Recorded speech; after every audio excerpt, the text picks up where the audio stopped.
And then I was also thinking about War Games that should be coming up. Last night I was throwing out that, what if Seth Rollins is able to work War Games? And what if the story is that he wants to get his hands on Paul Heyman and the Vision as well? It does make sense that, he would want to go after Paul Heyman because Paul Heyman looks like he's the one guy that came up with this whole plan on Monday Night Raw to basically make everybody turn against each other, I guess you can say.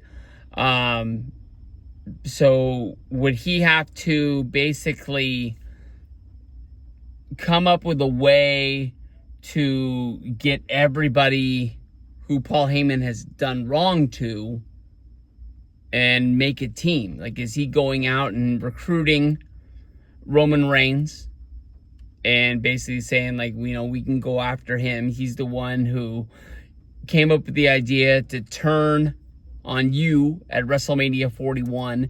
Is he going after CM Punk, basically saying the same thing, bringing up the storyline of WrestleMania 41?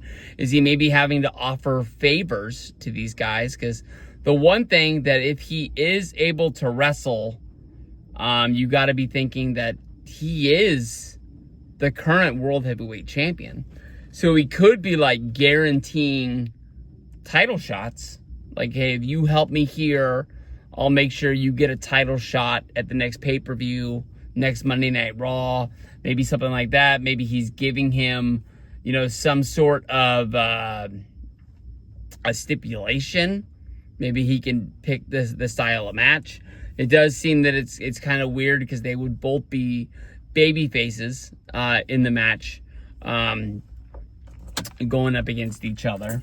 But we'd have to see that. Maybe if you want to go deep on this whole War Games deal, we go back to the 2020 storyline of the Good Brothers getting released, and basically the Good Brothers and AJ Styles calling Paul Heyman a liar, and not standing up for the Good Brothers and making sure that these guys got released. Maybe you get AJ Styles on this team. It makes a little bit of a sense to me, but that is honestly a real deep cut. And then you got to think, like, in my mind, when I was drawing up the War Games heel team, I honestly was thinking it would be Roman, Braun Breaker, Bronson Reed. I thought that, Brock Lesnar would join this team out of the allegiance to Paul Heyman. Not that he's, bowing the knee to Seth Rollins, but because of the fact that, that's his former guy, that's his former leader, and we've seen them in the back of SmackDown, and then, like, Paul Heyman came running out there before his match at WrestlePalooza, and honestly, I don't think Heyman played a factor in that WrestlePalooza match. I don't even know if he left after he did the introduction, but he definitely was there for him, so maybe that is something that he would ask for a favor. We're doing so many favors in wrestling ever since the CM Punk storyline of War Games last year with Paul Heyman. But, maybe that is, something that could come up. Maybe it's just everybody owes each other's favors somewhere down the road. But to me, and then there's also the storyline rumor that Austin Theory is going to come back and join the Vision. And to me, that honestly reminded me a lot of like Mark Jindrak, before Batista came in, and, that was the original plan for Evolution, is that it was going to be Randy Orton, it was going to be Mark Jindrak, Ric Flair, and Triple H.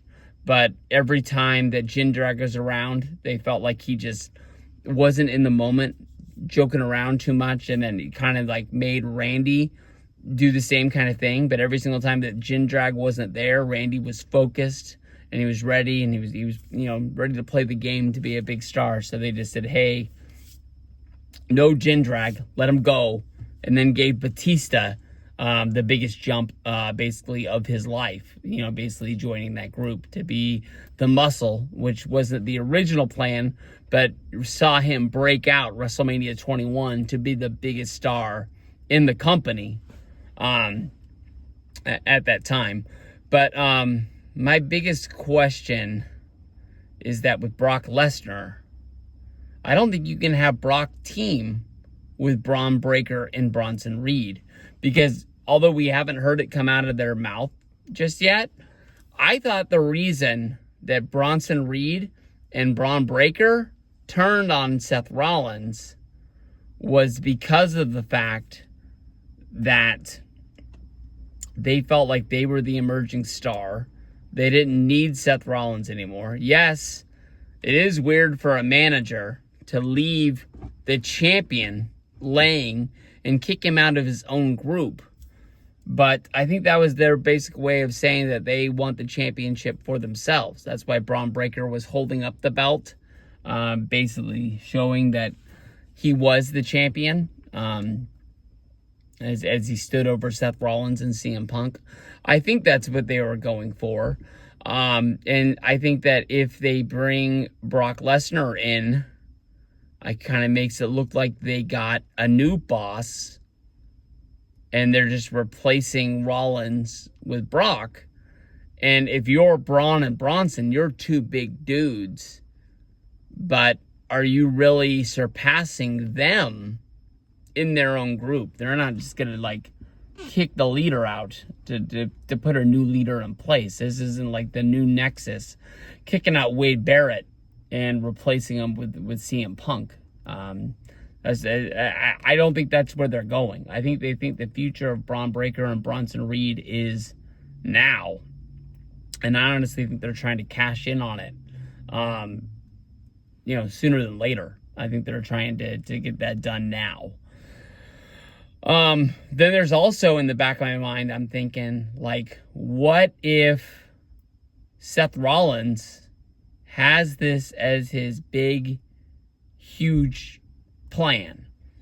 I got a memory of a Monday Nitro where they made it seem like the Four Horsemen were falling apart, and it was Ric Flair and Brian Pillman teaming against,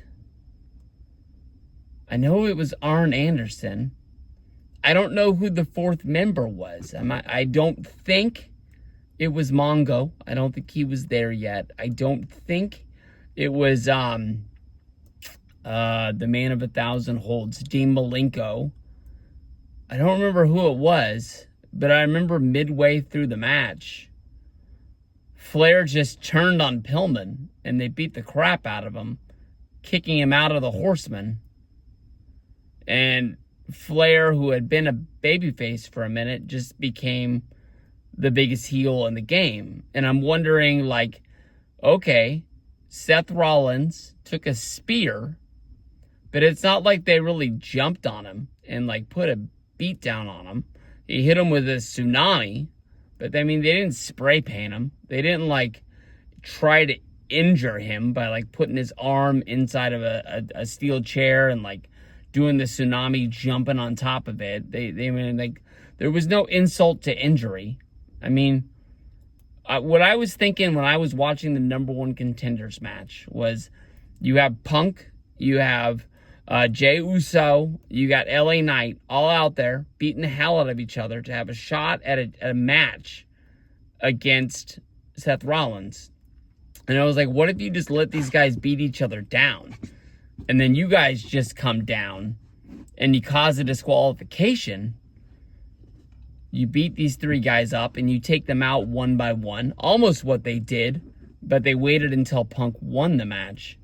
And then once it's all said and done, you beat all these three guys down, Adam Pearce is going to be sitting at his desk being like, we got no winner.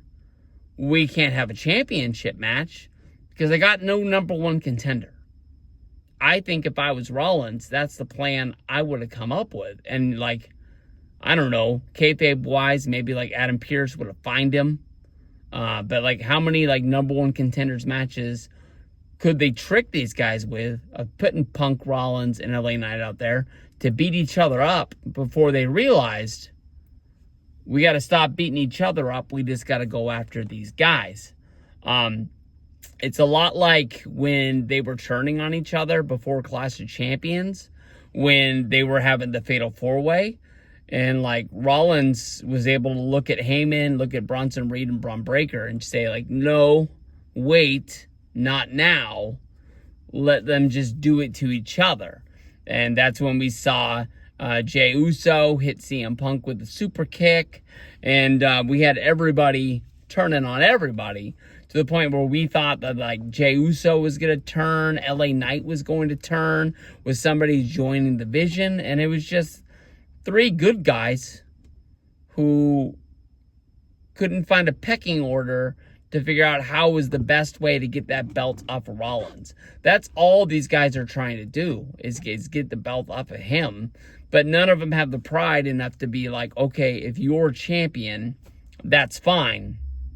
But that's just really not what the plan was. So what if we get to War Games and we got a team and Rollins has come up with some crazy way to get these guys into the cage, and you can even have like a match, and then once Rollins comes in, it's revealed like Rollins just turns on everybody and the heels just beat the crap out of Jey Uso, Roman Reigns, CM Punk, LA Knight, just once again, and just Rollins is in on it. And then he's just doing the hysterical laughing deal. He's going to have to get through the Saturday night's main event number 1 contenders match. Or not number 1 contenders match. He's going to have to get through the Saturday night's main event against CM Punk for the championship by himself, where it looks like he's not going to have Paul Heyman. He's not going to have any muscle. It's going to have to be what it was at Crown Jewel when he fought Cody Rhodes, and he said he had to do this for himself. He didn't want any help. He didn't want anybody coming out of the back. He wanted to do it one-on-one, and that told the storyline of him basically having to use Cody's watch against him to be able to defeat Cody Rhodes. And is he going to be able to do that? But if he can get through CM Punk, he would still be the champion. He'd come up with some way to outsmart everybody to get them into this match.